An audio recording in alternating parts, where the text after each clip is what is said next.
सरकारी अधिकाऱ्यांचा अग गळ्यात हार घालून जनतेचं शोषण करणाऱ्या ह्या लोकांचा बाबा अगं पोलीस अधिकारी कळकटे कंठे यांचा काय गुन्हा होता? कठोरे अतिरेक्याने शिवाय सुद्धा त्याच्यावर गोळ्या झाल्या आणि चांगल्या चांगल्या अधिकाऱ्याला हा समाज मुकला. आवा सर्व या महाराष्ट्राचा आणि या देशाचा विचार करून आपला काय फायदा? आपल्या वाट्याला किती संकट आलेली ही ठाव आहे ना तुम्हाला? हौसा अगं हे फक्त आपल्या माणसाचं आजकाल माणूस फक्त आपलाच विचार करायला लागलाय. एक दिवस पुन्हा येईल आणि या देशावर कोणतरी राज्य करील. अक्षी खरं बोलला आबा. तुम्ही म्हणताय ते अगदी बरोबर आहे. कसली महागाई वाढली आहे बघा. 10 रुपयाची मेथीची पेंडी जर घरात 10 माणसं असतील तर अशा किती पेंड्या लागतील? अरे पांडवा, अरे अजून तुझा लगेच झालं नाही तवरच लागलास बाई एवढा विचार करायला आणि हिशोब करायला. नशीब आहे बाबा तुझ्या बायकोचा.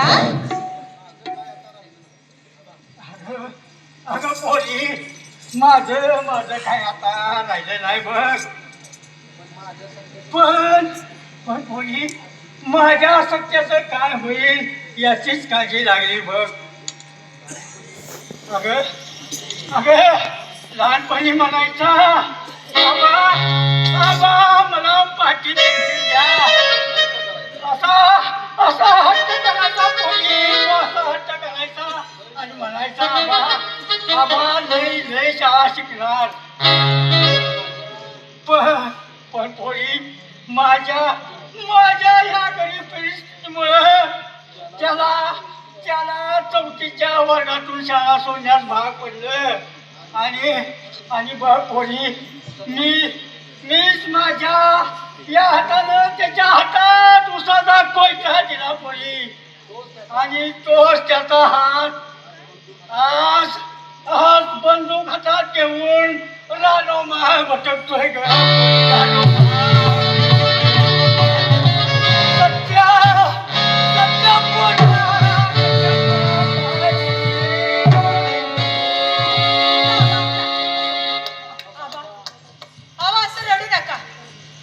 सगळं चांगलं होईल.